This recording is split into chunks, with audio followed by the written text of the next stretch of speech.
ወደ ቦታው ሲደርሱ ሕፃናቱ በሙሉ ተደብቀው ነበር። በምትኩ በደርዘን የሚቆጠር በቆመጥና በብረት የታጠቁ የማፊያ አባላት ጠበቋቸው። የፖሊስ አባላቱ ሸሽተው ትተዋቸው ሄዱ።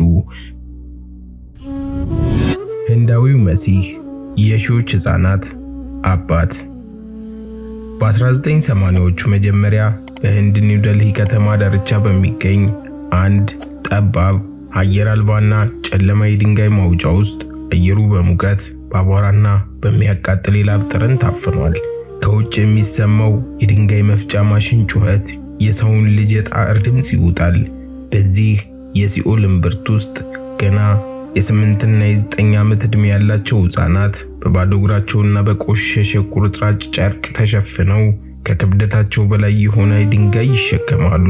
አይኖቻቸው ውስጥ ያለው የልጅነት ብርሃን በድካምና በፍርሃት ጠፍቷል። በድንገት ይህን የጭቆና ጸጥታ የሰበረ ኃይለኛ የበር መገንጠል ድምፅ ተሰማ። አንድ ረጅም ጸጉሩን ወደ ኋላ ያበጠረና አይኖቹ በቁጣ የሚንበለበሉ ወጣት ከጥቂት የቡድኑ አባላት ጋር ወደ ስፍራው ዘው ብሎ ገባ። የካምፑ ጠባቂዎች ቆመጥ ይዘው ሲሮጡ፣ ይህ ወጣት ግን ወደ ኋላ አላፈገፈገም። በቀጥታ ወደ ሕፃናቱ እየሮጠ ከእጆቻቸው ላይ የድንጋይ መዶሻውን እየነጠቀ ከእንግዲህ ነፃ ናችሁ፣ ማንም አይነካችሁም እያለ ያቅፋቸው ጀመር። ይህ ሰው በገዛ ፍቃዱ የህንድን አደገኛ ማፊያዎችና የተበላሸ ስርዓት ለመታገል የተነሳው ሰው የዛሬው እንግዳችን የህንድ ሕፃናት ነፃ አውጪ ካይላሽ ሳቲያርቲ ነበር። ወደዚህ ድቅድቅ ጨለማ ከመግባታችን በፊት የ1980ዎቹን የህንድና የዓለም ጂኦፖለቲካ እንዲሁም ማህበራዊ ሁኔታ መመልከት ግድ ይለናል። በዚያ ዘመን ዓለም ወደ አዲስ የግሎባላይዜሽን ወይም የዓለም አቀፍ ትስስር ምዕራፍ እየገባች ነበር። ምዕራባውያን ሀገራት ርካሽ የሆኑ የፍጆታ ዕቃዎችን እንደ ምንጣፍ፣ የልብስ ስፌት፣ የመስታወት ጌጦችና ጫማዎችን በከፍተኛ መጠን ይፈልጉ ነበር። ይህን ማለቂያ የሌለውን የገበያ ጥማት ለማርካት በታዳጊ ሀገራት ያሉ ስግብግብ የፋብሪካ ባለቤቶች አይናቸውን ያዞሩት ደሞዝ ወደማይጠይቁ ወደማያምጹትና ቢያምጹም በቀላሉ ወደሚሰበሩት የህብረተሰብ ክፍሎች ወደ ሕፃናት ነበር። በህንድ ውስጥ ከ300 ሚሊዮን በላይ ህዝብ በከፋ ድህነት ውስጥ ይኖር የነበረ ሲሆን በዛው ላይ የመደብ ስርዓቱ ማህበረሰቡን ከፋፍሎት ነበር። ዝቅተኛው መደብ እንደ ሰው የማይቆጠርበት መብት የሌለውና በባለጸጎች እንደ ዕቃ የሚገዛበት አረመናዊ ስርዓት ስር ሰዶ ነበር። መንግስት በሙስና የተዘፈቀ፣ ፖሊስ የፋብሪካ ባለቤቶችን የሚጠብቅና የህግ አስከባሪዎች የጉቦኛ ፖለቲከኞች አሻንጉሊት የሆኑበት ዘመን ነበር። በዚህ ምስቅልቅል ውስጥ የሕፃናት ባርነት ማፊያ የተባለ ከህግ በላይ የሆነና የገዛ ሀገሩን ሕፃናት በመሸጥ የሚከብር ድብቅ መንግስት ተፈጠረ። ድሃ ገበሬዎች አነስተኛ ብድር ወስደው መክፈል ሲያቅታቸው ማፊያዎቹ የገበሬዎቹን የ6 እና የ7 ዓመት ሕፃናት ነጥቀው በመውሰድ በእድሜ ልክ የባርነት ዕዳ ውስጥ ይዘፍቋቸዋል። በዚሁ የሲኦል እምብርት ውስጥ ነው እንግዲህ አንድ ተራ የኤሌክትሪካል ኢንጂነሪንግ ባለሙያ ታሪክን ለመቀየር የተነሳው። የካይላሽ ሳቲያርቲ የህይወት ታሪክ የሚጀምረው ከዚህ ጭቆና በተቃራኒ ቪዲሻ በተባለች አንዲት ጸጥተኛ ከተማ ውስጥ በ1954 እንደ አውሮፓውያን አቆጣጠር ነው። ካይላሽ የተወለደው ሻርማ ከተባለ ከፍተኛና የተከበረ የብራህማን ባለጸጋ ቤተሰብ ውስጥ ነበር። ቤተሰቦቹ የተንደላቀቀ ህይወት የነበራቸው ሲሆን ካይላሽ የሚያደገው በምቾት ነበር። ነገር ግን ገና በልጅነቱ 5 ዓመት ሲሞላው ወደ ትምህርት ቤት ለመጀመሪያ ጊዜ ሲገባ አንድ አይምሮውን የሰበረው ትዕይንት ተመለከተ። ከትምህርት ቤቱ በር ውጪ አንድ የኩያው ልጅ ከጫማ ጠጋኝ አባቱ ጋር ተቀምጦ ስራ ሲሰራ ያያል። ያኔ ይህ ልጅ ለምን እንደኔ አይማርም ብሎ መምህራኑን ሲጠይቅ እነሱ ድሆች ናቸው፣ የተፈጠሩት ለኛ ሊሰሩ ነው የሚል ቀዝቃዛ መልስ ተሰጠው። ይህች አጭር ምላሽ የካይላሽን ነፍስ ለዘላለም አቆሰለቻት። እያደገ ሲመጣ የኤሌክትሪካል ኢንጂነሪንግ ትምህርቱን አጠናቆ የተከበረ ስራና ቆንጆ ደሞዝ ማግኘት ጀመረ። ሆኖም የልጅነት የህሊና ጥያቄው ረፍት ተነሳው።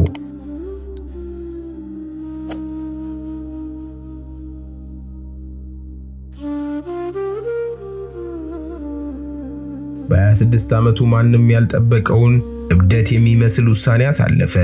ስራውን ተወ። ቤተሰቡ ያወረሰውንና የመደብ በላይነት የሚያሳየውን ሻርማ የሚለውን የአያት ስሙን አውልቆ ጣለ። በምትኩ ሳቲያርቲ ትርጉሙም እውነትን ፈላጊ የሚል ስም ለራሱ አወጣ። ከዚያም ባችፓን ባቻኦ አዶላን ወይም ሕፃናትን የማዳን ንቅናቄ የተባለውን ድርጅት መሰረተ። የካይላሽ ውሳኔ ቤተሰቡን አሳዘነ፣ ማህበረሰቡም እንደ እብድ ቆጠረው። እሱ ግን የህይወቱን ትርጉም አግኝቶ ነበር። ይህ የነጻነት ጉዞ ግን በብቸኝነት የተደረገ አልነበረም። የካይላሽ ታላቁ ጥንካሬ የነበረችው የጀርባ አጥንቱና የህይወት አጋሩ ሚስቱ ሱሜዳ ካይላሽ ነበረች። ሱሜዳ ልክ እንደ ካይላሽ ሁሉ ምቾትን ትታ ወደ ሾሃማው መንገድ በፈቃዷ የገባች ጀግና ሴት ናት። ካይላሽና ቡድኑ የህፃናቱን አካል ከፋብሪካ ሲያድኑ፣ ሱሜዳ ደግሞ የህፃናቱን ነፍስና አእምሮ የማዳን ከባድ ኃላፊነት ወሰነች። ሙክቲ አሽራም የተባለውን የህፃናት ማገገሚያ ማዕከል የመሰረተችው እሷ ነበረች። ይህ ማዕከል ተራ መጠለያ አልነበረም፣ ከሞት የተረፉ ነፍሳት ዳግም የሚወለዱበት የፍቅር ሆስፒታል እንጂ። ነፃ የወጡ ህፃናት የራሳቸውን ስም እንኳን የማያውቁ፣ መናገር የረሱ፣ በድብደባ ብዛት አካላቸው የጎበጠና ማታ ማታ በቅዠት የሚጮሁ ነበሩ። ሱሜዳ እነዚህን ህፃናት እያጠበች፣ እያበላች፣ አዲስ ስም እያወጣችና የፍቅርን ትርጉም እያስተማረች ወደ ሰውነት ትመልሳቸው ነበር። ማፊያዎቹ ቤታቸውን ሲያቃጥሉና በልጆቿ ላይ የሞት ዛቻ ሲልኩ፣ ሱሜዳ በጭራሽ ከአቋሟ አልተነቃነቀችም። ለእርሷ እያንዳንዱ ነፃ የወጣ ህፃን የራሷ ልጅ ነበር። ከሱሜዳና ከካይላሽ ጎን የተሰለፉት የቡድን አባላትም የዚህ ድንቅ ታሪክ አካል ነበሩ። ቡድኑ የተዋቀረው በጠመንጃ ከሰለጠኑ ወታደሮች ሳይሆን ከባርነት ነፃ በወጡ ወጣቶች፣ ሐቀኛ ጠበቆችና ቆራጥ አክቲቪስቶች ነበር። ከነዚህም መካከል ካሉ ኩርማ የተባለ ራሱን በልጅነቱ ከባርነት ነፃ የወጣ ወጣት ይገኝበታል። ካሉ የፋብሪካዎቹን አሰራር በሚገባ ስለሚያውቅ እንደ ሰላይ አንደርከቨር ሆኖ ወደ አደገኛው የጡብ ማቃጠያና የምንጣፍ ፋብሪካዎቹ ሾልኮ በመግባት መረጃ ያወጣ ነበር።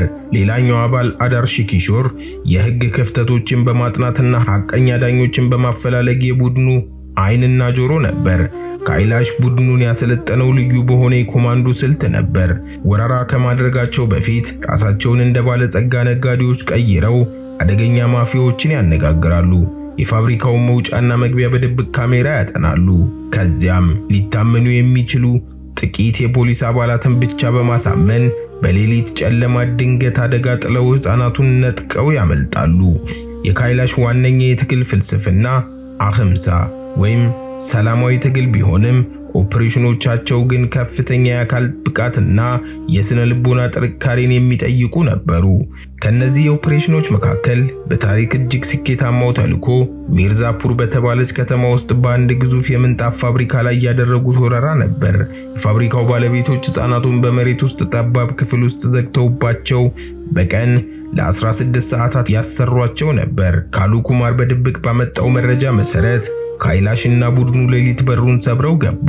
የፋብሪካው ጠባቂዎች ቆመጥ ይዘው ቢመጡም የካይላሽ ድፍረትና በድንገት የተገኙት ጥቂት ፖሊሶች ጠባቂዎቹን አርበደበዷቸው። ከመቶ በላይ ህፃናት በጠባብ ክፍል ውስጥ እንደ ዕቃ ተደራርበው አገኟቸው።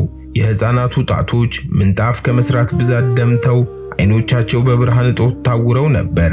ካይላሽ ህፃናቱን አቅፎ ወደ ውጭ ሲያወጣ ከህፃናቱ አንዱ አንተ አምላክ ነህን ብሎ የጠየቀበት ቅጽበት የካይላሽን ልብ በሐዘን የሰበረ ትዕይንት ነበር። ይህ ኦፕሬሽን በህንድ ሚዲያዎች ሰፊ ሽፋን በማግኘቱ የህፃናት ባርነት ጉዳይ ለመጀመሪያ ጊዜ ከድብቅነት ወደ አደባባይ ወጣ። ነገር ግን የብርሃን ኃይሎች ሲያሸንፉ የጨለማው ኃይል ዝም ብሎ አይመለከትም።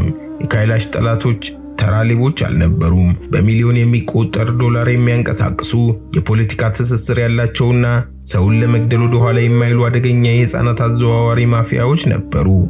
ጠላቶቹም የራሳቸው የሆነ የተሳካ የመልሶ ማጥቃትና የሞት ኦፕሬሽን ነበራቸው። በአንድ አሰቃቂ ክስተት ካይላሽ ፑንጃብ ክፍለ ሀገር በሚገኝ የጡብ ፋብሪካ ላይ ወረራ ለማድረግ ሲዘጋጅ ማፊያዎቹ በሙሰኛ ፖሊሶች በኩል አስቀድመው መረጃ ደረሳቸው። ካይላሽ አዳር ሺኪሾርና ዱምዳስ የተባለው ደፋር የቡድኑ አባል ወደ ቦታው ሲደርሱ ህፃናቱ በሙሉ ተደብቀው ነበር። በምትኩ በደርዘን የሚቆጠር በቆመጥና በብረት የታጠቁ የማፊያ አባላት ጠበቋቸው። የፖሊስ አባላቱ ሸሽተው ትተዋቸው ሄዱ። በዚያች ሌሊት ማፊያዎቹ በካይላሽና በቡድኑ ላይ ዘግናኝ ድብደባ ፈጸሙ። የካይላሽ እግር ተሰበረ፣ ጭንቅላቱ በብረት ተመታ፣ ደሙን እያዘራ ክፉኛ ቆስሎ ወደቀ። ጠላቶቹ እንደ ሞተ ቆጥረው ጥለውት ሄዱ።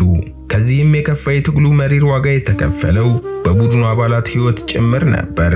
አዳር ሽኪሾር ማፊያዎች በቀጠሩት ቅጥር ነፍሰ ገዳይ አድፍጦ ማጥቃት በጥይት ተደብድቦ ተገደለ። ዱምዳስ የተባለው ሌላኛው ጀግናም አምልጠው የነበሩ ሕፃናትን ለማትረፍ ሲሞክር በጠላቶቹ ተቀጥቅጦ ሕይወቱ አለፈ። ማፊያዎቹ የካይላሽን መኖሪያ ቤት አቃጠሉ። ቢሮው በድንጋይ ተደበደበ።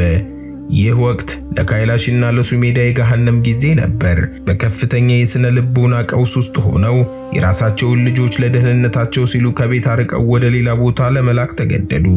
በዚህ አስጨናቂ ወቅት ካይላሽ የጓደኞቹን አስክሬን እያየ አምርሮ ያለቀሰበትና ይህ ትግል በእውነት ዋጋ አለውን?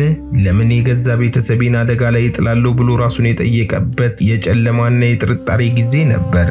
ሆኖም እውነተኛ ጀግንነት የሚፈተነው በወደቁበት ቅጽበት የሚኖረው የትግል ትንሣኤ ነውና ካይላሽ ሳቲያርቲ ከእያንዳንዱ የሞት አደጋና የልብ ስብራት በኋላ እንደ እሳት ሰደድ ይበልጥ እየተራባና እየጠነከረ ተነሳ። የአጋሮቹ መሞት ተስፋ ሊያስቆርጠው አልቻለም። ይልቁንም የእነርሱ ደም በከንቱ መፍሰስ የለበትም የሚል የማይበገር ቁርጠኝነትን ፈጠረበት። የሀገር ውስጥ ትግል ብቻውን በቂ እንዳልሆነና ስርዓቱን ለመቀየር ዓለም አቀፍ ጫና እንደሚያስፈልግ ተገነዘበ። ይህ ውሳኔው ታሪክን ወደ ቀየረው ታላቁ የጂኦፖለቲካ እርምጃ መራው። በ1998 እንደ አውሮፓውያን አቆጣጠር ማንም ሊያስበው የማይችለውን ዓለም አቀፍ የሕፃናት ጉልበት ብዝበዛን የሚቃወም ሰልፍ ግሎባል ማርች አጌንስት ቻይልድ ሌበር አደራጀ። ከተለያዩ የዓለም ክፍሎች የተውጣጡ ከባርነት ነፃ የወጡ ሕፃናትን፣ መምህራንንና አክቲቪስቶችን በማስተባበር ከኤስያ እስከ አፍሪካ፣ ከአውሮፓ እስከ አሜሪካ በ103 ሀገራት አቋርጦ የሚያልፍ 80,000 ኪሎ ሜትር የሚሸፍን ታላቅ የእግር ጉዞ መራ። ይህ ጉዞ እንደ አውሮፓውያን አቆጣጠር ጃንዋሪ 17 1998 በማኒላ ፊሊፒንስ ተጀምሮ በኤስያ፣ አፍሪካ፣ ላቲን አሜሪካ፣ ሰሜን አሜሪካ እና አውሮፓ አልፎ ጄኔቫ ስዊዘርላንድ እንደ አውሮፓውያን አቆጣጠር 1998 ተጠናቀቀ።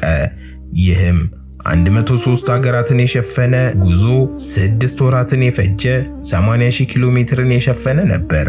ይህ ጉዞ ዓለምን አናወጠ። በአውሮፓና በአሜሪካ ያሉ ሸማቾች በየቤታቸው የሚያነጥፉት ውብ ምንጣፍ፣ የሚለብሱት ልብስ በሕፃናት ደምና እንባ የተሰራ መሆኑን ሲገነዘቡ ከህንድ የሚመጡ ምርቶች ላይ እገዳ ማድረግ ጀመሩ።